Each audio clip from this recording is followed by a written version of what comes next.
Do you want to learn how to make these booties? They're super cute, super fun, and definitely easy. So if you want to learn, I can teach you. Let's get started on the tutorial. So for today's tutorial, we are going to make some slippers or booty, whatever you call it. I'm using a 5.0 hook, and I'm just using some red heart. I think it's like red heart stripes yarn. And the first thing I do is make a magic circle. If you don't know how to make a magic circle, I do have a video on how to make a magic circle. So you might want to check that out just right before doing this. And then what I'm going to do is, if you've ever made a hexagon cardigan, it's very similar to that. You're going to put 6 clusters of 3 double crochets, chain 2 in between. So you put the 3 double crochets, chain 2, 3 double crochets, chain 2, 3 double crochets, chain 2, 3 double, 6 times. Okay. And then you go ahead and you slip stitch that right into there, and you can see it right here. And that's the end of round 1. Now I pull it tight, and then I go ahead and I chain up 3 to start the next round. I always turn my work, and then in that slot there, we're going to make a corner. So we're going to make 3 double crochets, chain 2, 3 double crochets.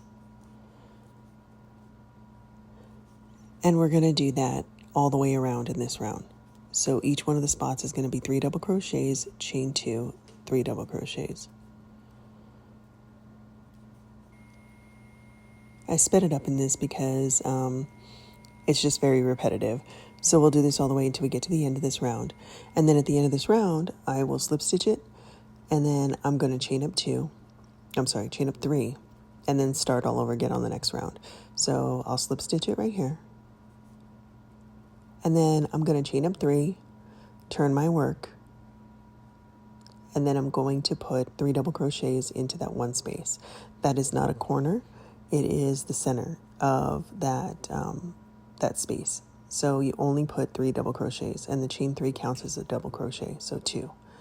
And then in the corner you do 3 double crochets, chain 2, 3 double crochets. So you're essentially making like if you were going to make a hexagon cardigan, that's how you would make this. The only difference is you're stopping at a point of what a slipper should be at. And so in total I did 7 rounds. So you're going to keep going for 7 rounds. And yeah, so it's really easy and fun. It's just essentially just the hexagon cardigan. Sorry, I'm doing a voiceover for the first time. Well, it's not the first time I've done a voiceover, but for my tutorials, I'm doing a voiceover. So slip stitch it right here. Well, you finish doing your round, and then you slip stitch it. And then you start again by chaining 3 and then going into the spaces. And like I said, you do this for 7 rounds. And then once you get to that, and you can see right here, this is what the slipper is going to look like, right? It's going to look very similar to that. It's just going to be on a bigger scale.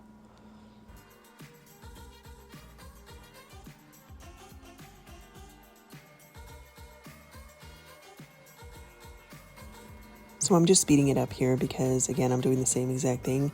I am just finishing up this round and doing my granny stitch all the way around. So I just sped it up.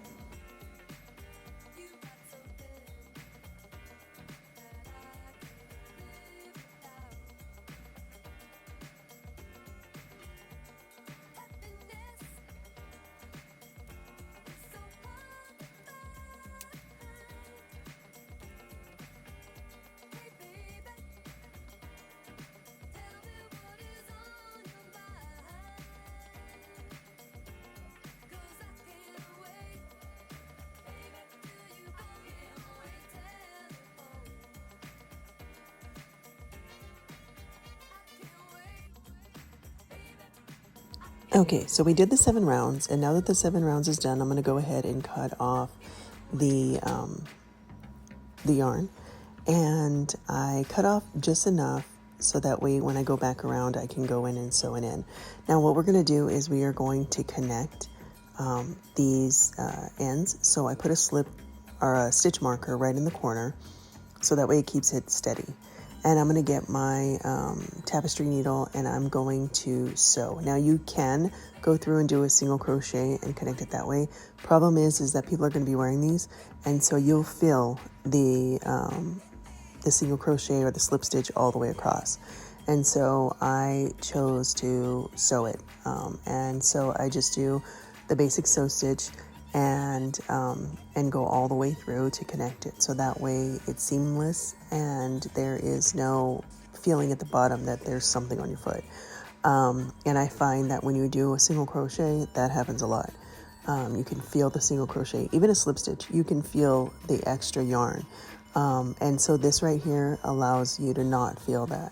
So you don't feel anything at the end, because once you put your foot in, it stretches it a little bit and it makes it flat. So then makes it, easier on your foot. So I just do this all the way across. And then I go up on the side as well to make it more of like a slipper. And then once I do this, then I just go ahead and I start on the toe. But this is probably, it's very easy. If you need to learn how to do this, I do have a tutorial on how to stitch this up. So make sure you're taking a look at that. Okay. And so now that we're going out, to the end of this round, what I do is I just make sure that there is enough so that I can sew in the ends later. Okay. And then now I'm going to go ahead and do a slip knot, and I'm going to do a single crochet because we're working on the toe. So I do a single crochet in each one of the stitches, and I do that all the way across. I'm working in the round now, so I will just keep doing a single crochet. Now I will say you're going to want to put a stitch marker when you start, because as you go, you're not going to really see the difference between the rows because you're doing a single crochet, and it's very easy to keep going in the circle without ending your round. And you should always end your round, because if you keep going in a circle, you will never have an ending, and it'll make it look uneven. And so so just make sure that you know where you started. So put a stitch marker there, so that way you could slip stitch it and then start the new round. And as you can see here, I'm just going through and doing a single crochet all the way around. And then I will keep doing this till the end of this round. And then at the end of this round, see, I'm putting a stitch marker now. So this next round, I'm going to do a decrease round. So it's a single crochet in one stitch, a single crochet in the other stitch, and then you pull them together. So if you need to learn how to decrease, I do have a tutorial on that, so make sure you check that out. But I am doing a decrease round right here to pull it in.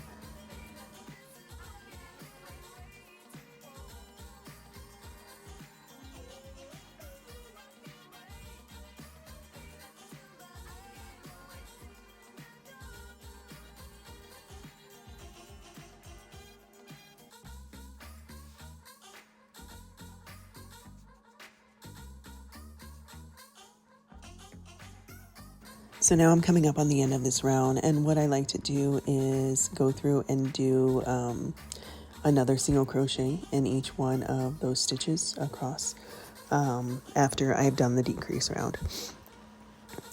And the reason behind that is because it's going to make it smaller, and we're making the toe right now, so we want it to kind of come together.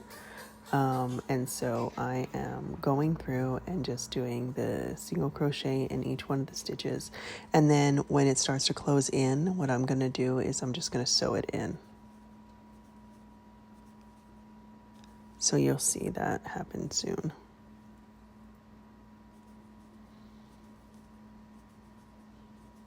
Okay, well, I guess it did not record the rest of it. So this is the finished product right here. I will make another tutorial on the toes because apparently it cut it off. Anyway, let me know what you think in the comments. If you want that other tutorial, I will let you know, or I can do it. Just let me know. All right, y'all have a good one.